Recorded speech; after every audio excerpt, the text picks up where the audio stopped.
Good morning, church.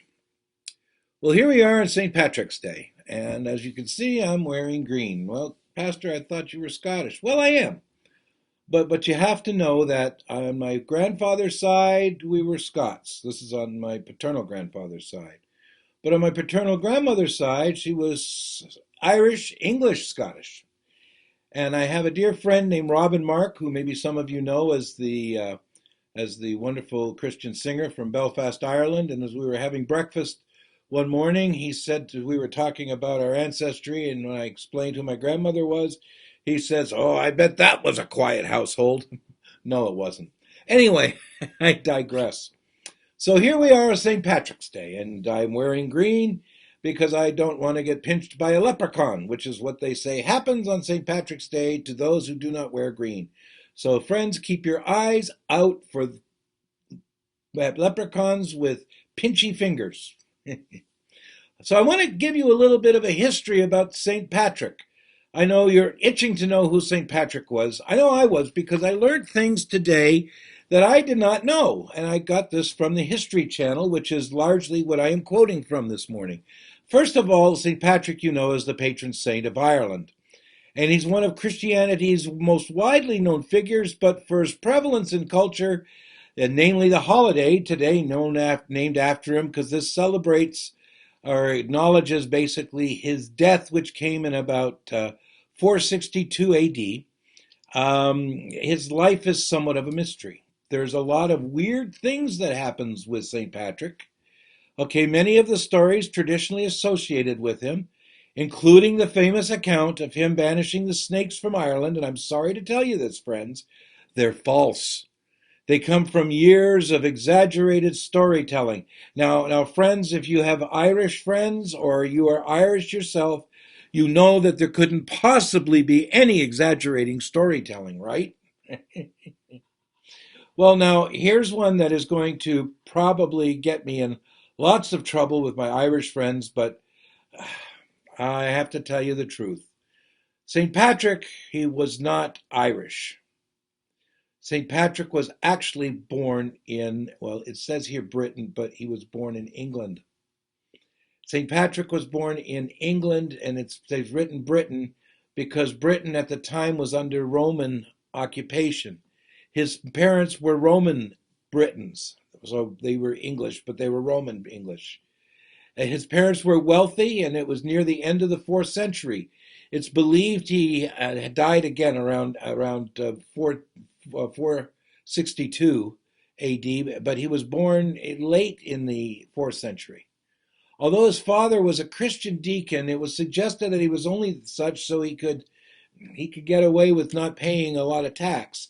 So there is no evidence that he grew up in a particularly religious family. Now, at the age of 16, okay, Patrick was taken prisoner by a group of Irish pirates that raided and attacked the family's estate. They transported him to Ireland, where he was sold into slavery. He was sold there. Now, there was slavery in Ireland. Okay, they would sell the pirates would sell the people that they captured. They sold them into slavery, and he was sold into slavery as a shepherd. Okay, and it was believed that he was taken into Mount Slemish in the County Antrim, and as most likely he was held in County Mayo near Killala. During this time, he worked as a shepherd outdoors and away from people. Now, lonely and afraid, they say he turned to his religion for solace. Becoming a devout Christian, it is also believed that he first began in a dream of converting the Irish people to Christianity during his captivity. Now, this is coming again courtesy of the History Channel. You can check on their website. They have a really extensive history of this. I'm condensing this so that we can fit it into our time frame here. Um, St. Patrick, after more than 6 years as a prisoner, he escaped. He got on a ship and they ended up in France. He wandered around lonely and afraid. And according to his own writings, he heard a voice which he believed to be God's that spoke to him in a dream, telling him it was time to leave Ireland, which he did, and he stowed away on a ship.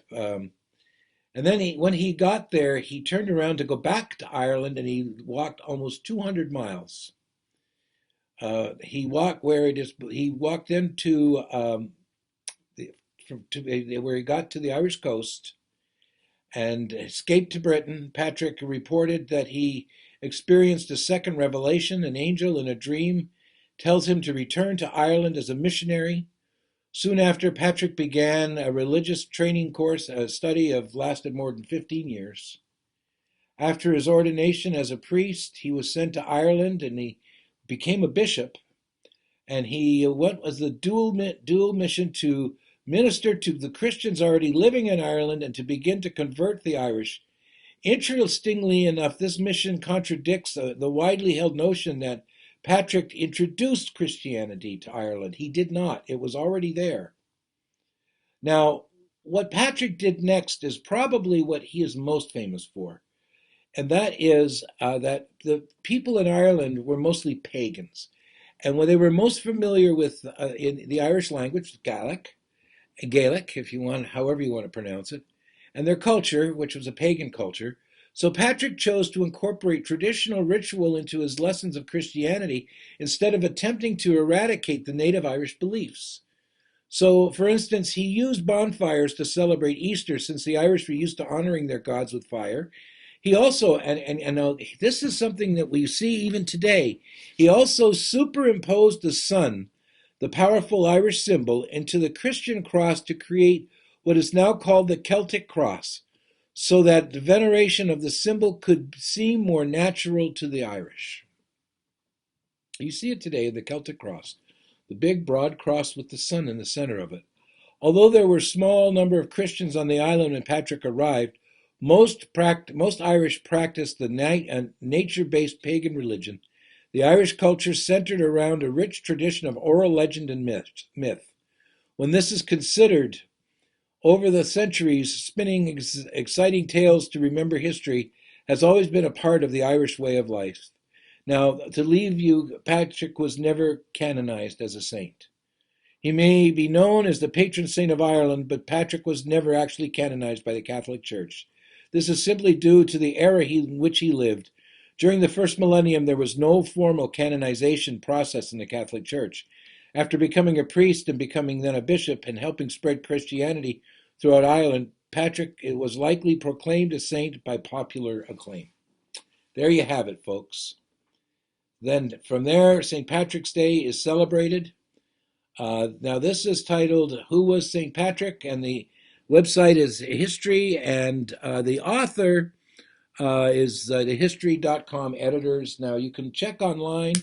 You will see other sites that basically say very similar, and that is who St. Patrick is.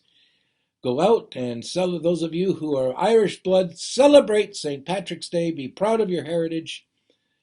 And remember that God loves you. He loves St. Patrick. St. Patrick loved God. And I love you. And just have a great day. God bless you. Stay safe, stay healthy, and enjoy yourselves today, my friends. Until tomorrow, goodbye.